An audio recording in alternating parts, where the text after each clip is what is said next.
Thank you to Blackology Coffee Company for sponsoring this video. Take 10% off your next order at Blackology Coffee Company by using the link in the description, www.blackologycoffeecompany.com/Angela.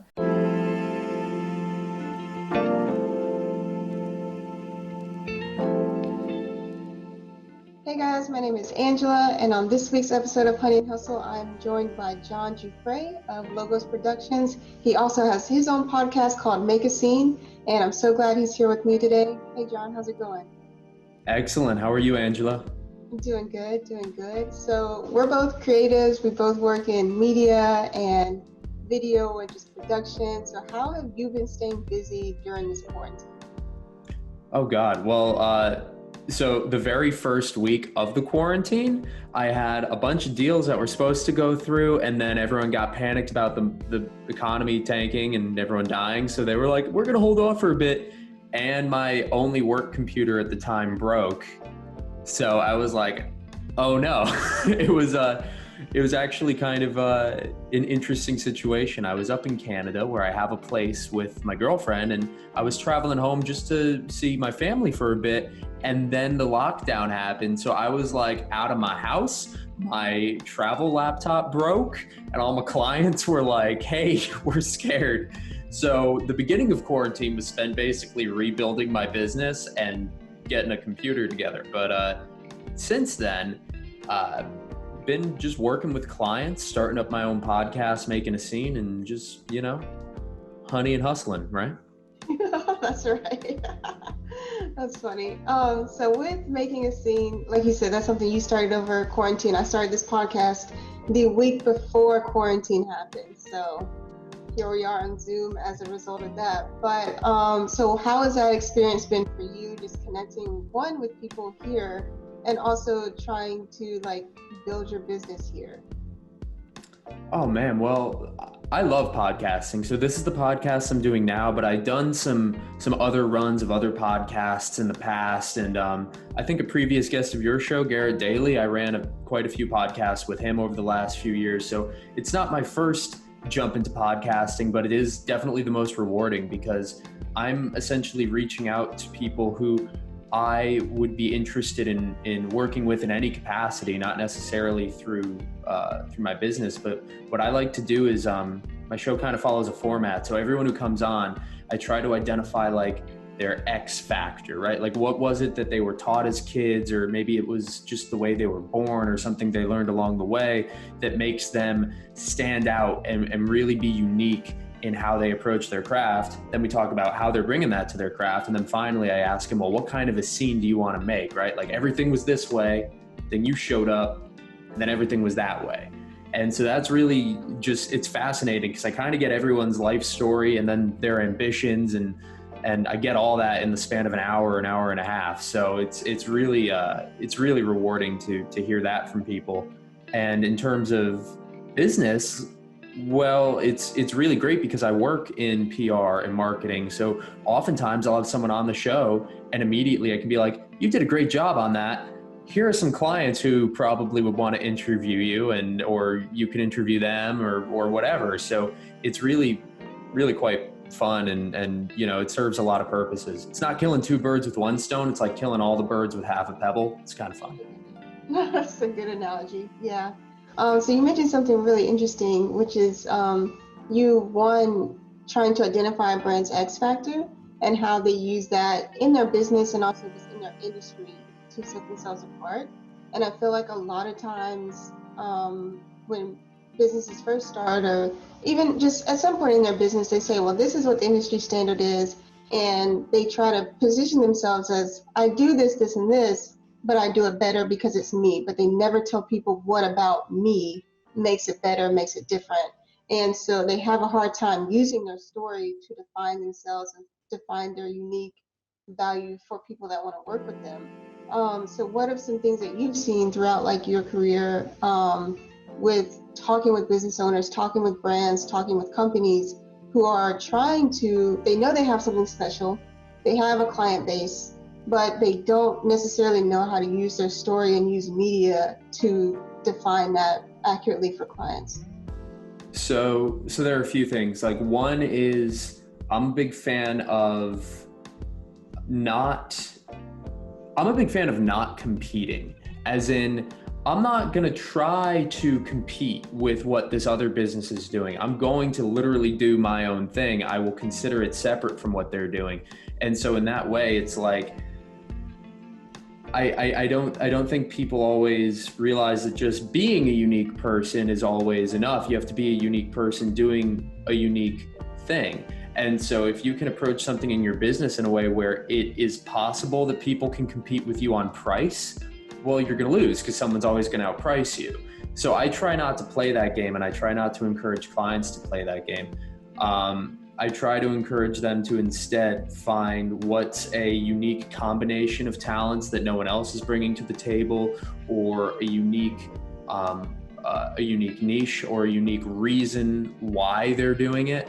And so one of the things that kind of looks like, for example, is in the fitness industry, you see these kind of like sine waves. They go up and down based on what's popular right now. So there's, okay, fat is terrible and you should never eat any fat. And then you have people who are becoming obese because they're only eating sugar and carbs. But then at the bottom swing of that, eventually people realize, hey, keto's kind of boring, and also trans fats and omega-6 fats are terrible for you, so we should go the other way, and back and forth, right? So you get keto, you get carb, keto, carb, whatever. Whereas I would encourage someone to be like, okay, you should probably figure out what the actual science is and be a straight line going through that sine wave. You should be signal in the noise, and you should dig all the way down to the foundational principles and understand what's going on, and then just keep saying that. Because on the way up, that sine wave is going to cross through you, and on the way down, it's going to cross through you. So while everyone else is having their booms and their busts, you're going to be relatively stable. So I don't know if that fully answered your question, but those are a few of the mindset things that I try to tell people. Yeah, and I think Garrett somewhat touched on this, and I think you did as well in your own way, which is like having messaging that is evergreen and that is consistent with your brand and your business, versus having stuff that's just top of mind, that's just going to get people, like, pique people's initial interest, but not really give them results and give them value, because like they heard this one thing and they're like, yes, I identify with that, but the actual practice isn't like getting me the results that I thought I was going to get through working with you. And so I'm looking for something else. I'm looking for something that works. So I think like that's a really interesting perspective in terms of like how we try to encourage stability, which is what everybody wants right now in a pandemic, when they feel like things are uncertain and unstable a little bit. In working with people and in I guess like just being here in the States unexpectedly, you've kind of created your own community on Facebook, which is a Facebook group. Can you tell us a little bit more about your idea behind that and some of the conversations that you've been hoping to have with people through that Facebook group? Oh yeah, well, I mean, first off, to be accountable to myself, I need to do a bit of a better job about actually adding people in and building that group up. But so it's kind of in like a beta phase right now, but it's called Artworks. And the whole idea is, I think, so I run an agency now, but I was a freelancer for quite a long time. And before that, I had worked on teams in, small businesses, comedy club venues, things like that. So I've seen kind of all the different ways you can work in sort of the entertainment industry or media or event production or marketing. And what I loved most about freelancing was the freedom that you got with it to work with who you wanted. But oftentimes you're just as stressed out as if you're an entrepreneur, and then you're missing the friendships or the community or the collaboration you get on a team or in a company. So I'm like, okay, how can we transcend that? Because we're in a situation where it is kind of the gig economy right now. People are like, hey, you're going to have to freelance. And if you're not going to, we're going to go on Fiverr and just find someone.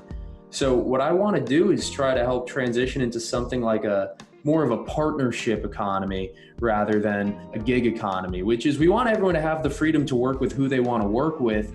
But wouldn't it be great if, as a community of freelancers, we weren't competing with each other? So the same thing I'd tell a client, I would want to tell people who could be my employees or freelancers who are working with me, which is like, don't compete with other video editors. Don't even bother. They have their set of 10 ideal clients who would be perfect for them to do video editing for, and then you have your people.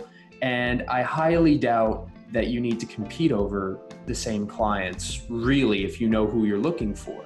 So Artworks is, which is the name of my group, is more about getting all these different freelancers, agency owners, possible clients together, people who are touching the event, marketing, or media space, and really just being like, how can we get better at our craft? And then how can we help each other hone our careers and find our dream gigs? But how can we do it in such a way that we're building community and partnership rather than just like this stupid Fiverr nonsense where it's like, I'm gonna go undersell myself to someone who doesn't care about my work. It's like, there's a balance. We want to provide value at a good rate, but we also don't want to undersell ourselves and compete, right?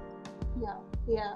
So you touched on two really big terms, I think, for creative entrepreneurs, or just not creative, but creatives, which is at one point you considered yourself a freelancer, and now you consider yourself an entrepreneur who owns a creative agency.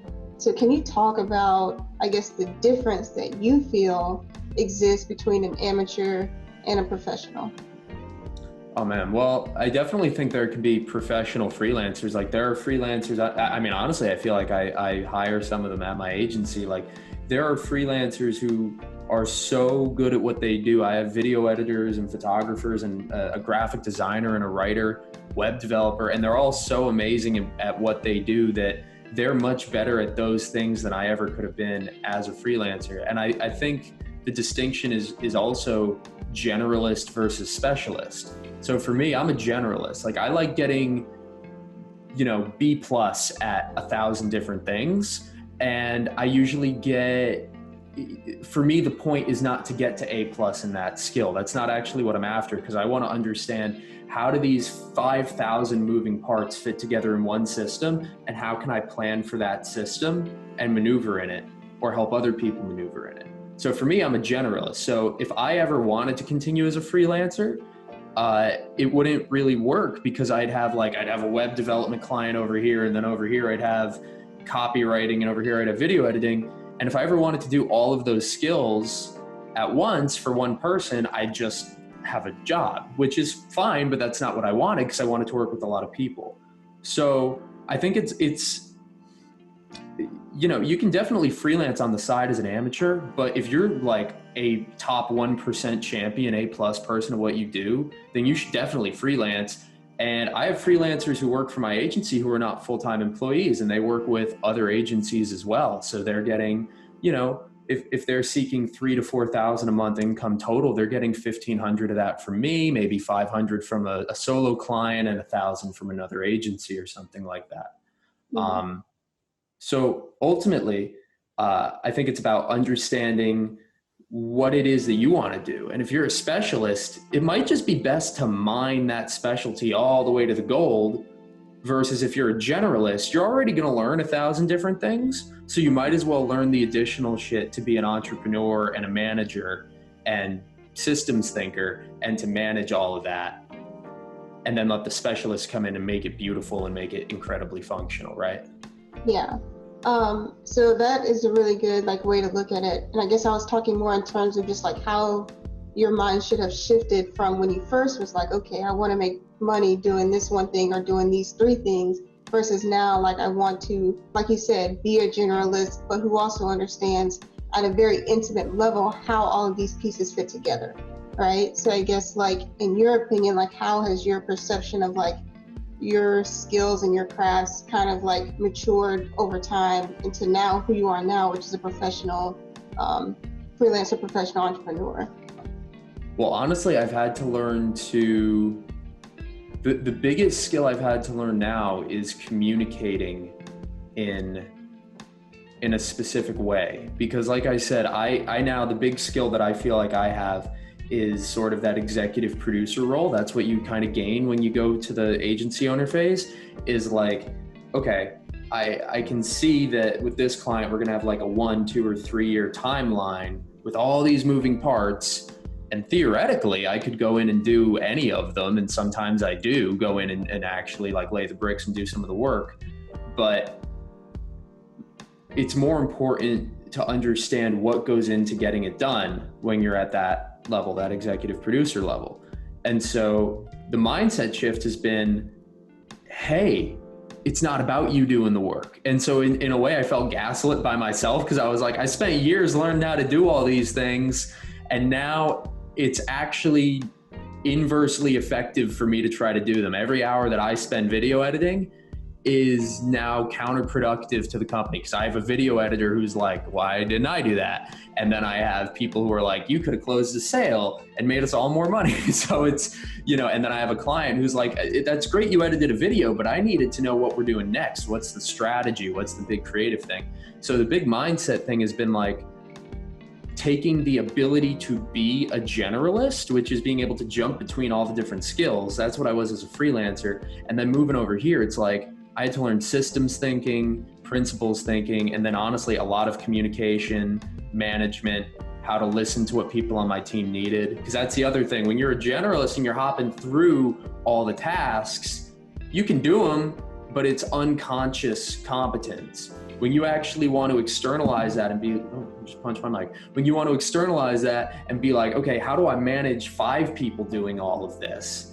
Well, you have to be able to communicate to them and make sure they can communicate to each other. So you have to like write the book on how to do that in your team. So that's been the big mindset shift, is learning how to lead through better communication and better systems. Okay. Yeah. I like that. Yeah, I just started, I guess, like more seriously, my creative agency this year. So I have like 1 person under me now. Would love to have 2 or 3, but we'll get there one day. But yeah, it is a lot of like, okay, how can I communicate with them in the best way possible about like what I need from them, right? Because like the better you communicate, the better the product is going to be. So part of it is, yes, like getting people who know very specifically how to do things at a very high level, but also getting how to get the best work out of them through communication, right? Because like even the best person is going to give you a crap product if you can't tell them exactly what you need and you're just running in circles. And so that's more frustrating than anything. But well, that's one thing that I'm still trying to learn and get better at, and hopefully I'll keep trying to get better at it my whole life. But like, honestly, one of my strengths is there's small scale communication and big scale communication, and I'm good at both of those, but mid scale communication is what you need to be a good agency owner, and I'm trying to learn that because that's my weak point. And at the small level, like when I'm one-on-one with someone, I can make them laugh, I can teach them something, I can like mine to the core of what their identity is and figure out like, okay, what's the big creative thing you want to do? Why isn't it getting done? How can I inspire you? Like one-on-one, I'm great.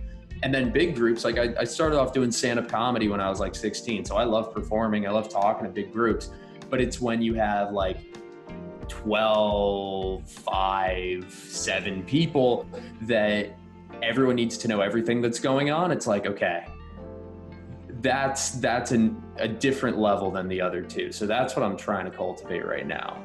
It's tough, but I like it. Yeah. And I appreciate you being vulnerable about like what you're working on too as a business owner. I think sometimes like, again, we just love showing like the good things that are going on and not necessarily the things that, are still in flux, that are still being developed in our own skill set sometimes. So. Oh, I'm a hot mess. It's okay. We're all hot messes. I'm wearing like a jacket and a short sleeve shirt and a beanie in like the middle of the day, so I can't talk right now. I cannot talk. Oh man, well thank you so much for joining me on the show today. I appreciate you giving us and the people watching so many of your great insights into like what life has been like for you over the quarantine and just like what your career has been like as a creative entrepreneur. So 100%. Thank you for having me on, Angela. I hope people enjoy it. Yes, thank you so much.